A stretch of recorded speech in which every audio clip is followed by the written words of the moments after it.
Good morning, race fans, sim fans, RC fans.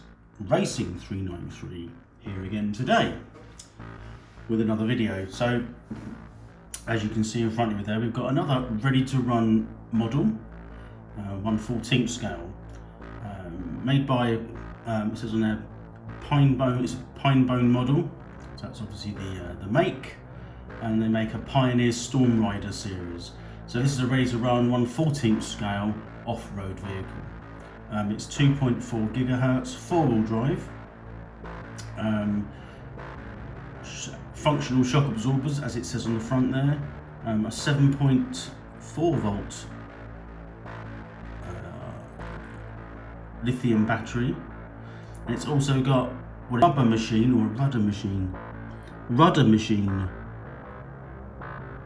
I don't know. I would say that's something to do with steering trim or something. I don't quite know. So we're going to crack this box open and we're going to see what's inside. Hopefully it's a car. And there we have it. So the car is out of the box and in front of you. Looks alright actually. If I sort of lift the car up a little bit here, that's fairly weighty. I haven't weighed it, to be honest, but that's not lightweight. That's definitely well over, that's probably getting on for 1.5 kilos. I might be a bit, yeah, I'd say about 1.5 kilos there, so that's quite impressive. Looks alright. It does look a little bit toy grade. Incidentally, there's going to be a link in the description. You can buy this machine if you want to. So onwards and upwards. The suspension? They're not oil filled. They say functional shocks. Well, yeah, they are functional. Back's a lot softer. The tyres here are not too bad, as in the squidginess of the tyres. They're what you expect for what is a toy grade RC vehicle. What else do you get in the box? Well, we've got some obvious things, and this I don't usually use the word obvious, but it is obvious. If I just put this in front of the camera, we've got a transmitter, a typical transmitter trigger. You can actually control this one-handed if you want to do some filming. On-off switch at the front there, and throttle trim and steering trim. Simple as that. Powered by 3 AA batteries in the bottom there. Okay, so we've got that.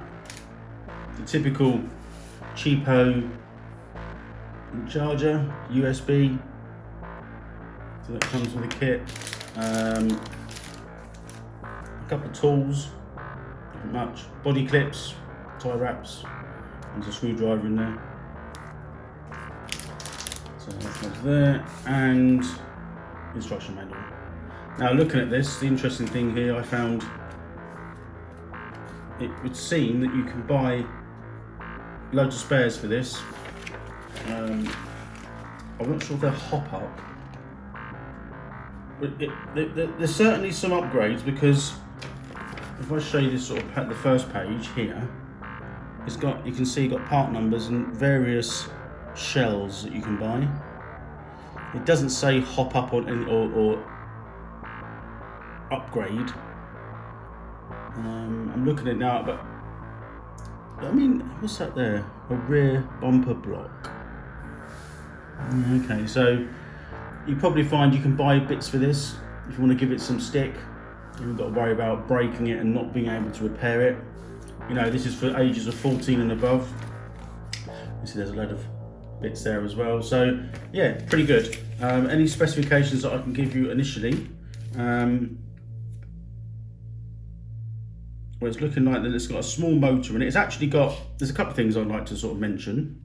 Yeah, so it's actually got a differential, which for a product of this quality, sort of low end stroke beginner toy grade, it's actually got a working diff front and rear, which is quite impressive, and it's got a small 390 motor. So if you think back to the Tamiya sort of intro models, they have they used to have like a 380 motor. I'm not sure if they still do that, but this is a 390. So I don't know if it's the collaboration between the two. It's going to be a quicker motor. I haven't actually tried this yet, so I'm going to do a running video to see what it goes like. It's only going to be indoors for now, so it's going to be, all I've done literally is taken it out of the box, charge the battery up, and give it a little run indoors. So it's as new. So if and when you want to click on the link in the description, you can see some more information about the model, and you can go from there. So should we have a look at the actual car now, shall we? I'll get the lid off. So there it is, and it's in all its glory. We'll go through some bits and pieces with you on it. So I'm going to try and we'll have to sort of move around sort of the camera here. So let's look at the front wheels first. So because it's there, so you can see not too bad. You can see here one of the things is important. I know these little details, they kind of it kind of determines of how toy grade things are, I think. So you can see here we've got like the edge of the wheel and the tyre. Now you think to yourself, well, there's the wheel, there's the tyre. If you can see on the inside there, look, it is slightly different. That wheel, it's like bigger at the back, isn't it? So the wheel's bigger dish at the rear than what that bit is. So you can see that the tyre is obviously a different size from that bit. It's the same on this wheel as here. So the sort of the rim size is coned accordingly, and the tyres accordingly. And so that bit there is actually different from that bit there. You can see, yeah, so it doesn't actually almost look the same size, but yeah, they are different. So it's slightly different there. It's not any different with the wall. It's still, they're glued on by the looks of it, or somehow, how they're fitted on, they're not going to come off. So they're pretty basic tyres. Like I said, the suspension is not oil filled, but they do function reasonably well. The car is, as I say, quite heavy. So although it does sit up on the shock absorbers, it doesn't sit down. It seems to be a lot softer at the rear. It's possibly because there's more weight over the back part, I would say. Because I did sort of test the springs, and they do feel the same. It feels a lot freer at the back. It's probably a little bit more weight. It has got a rear gearbox here and front gearbox there, but the engine, the motors in this bit here, which we'll have a look in a second, and then there's the battery. So far so good. Just turn the car up on edge. So yeah, 2.4 gigahertz, so fully proportionate front steering and throttle.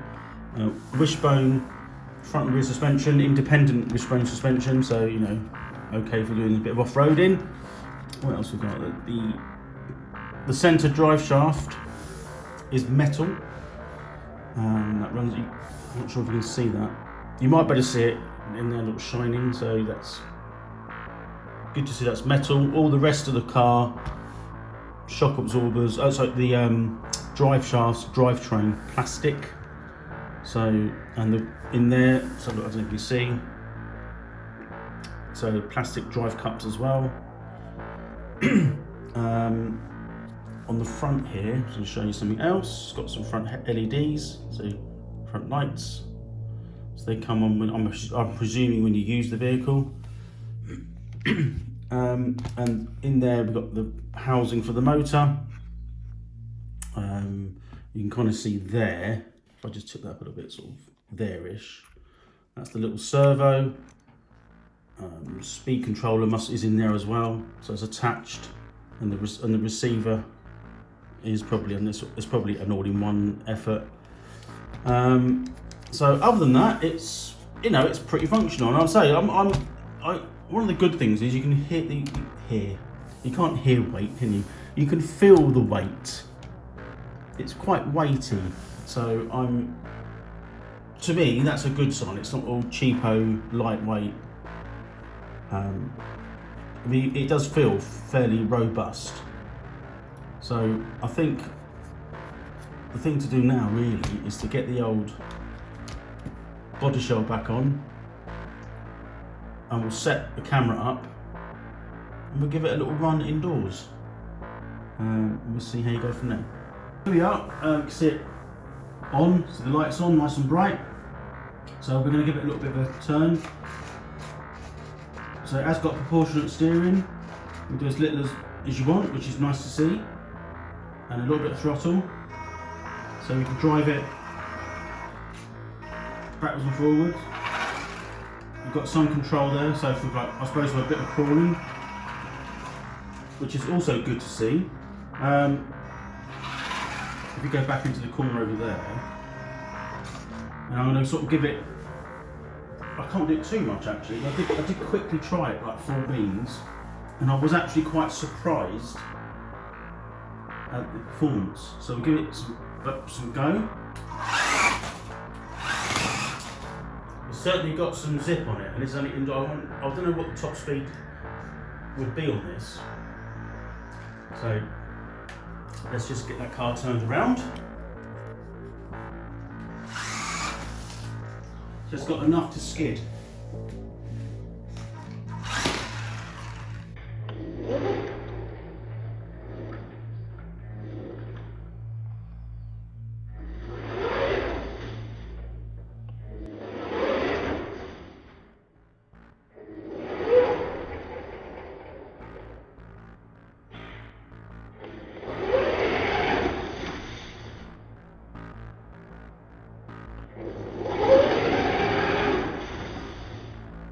Got enough to skid round.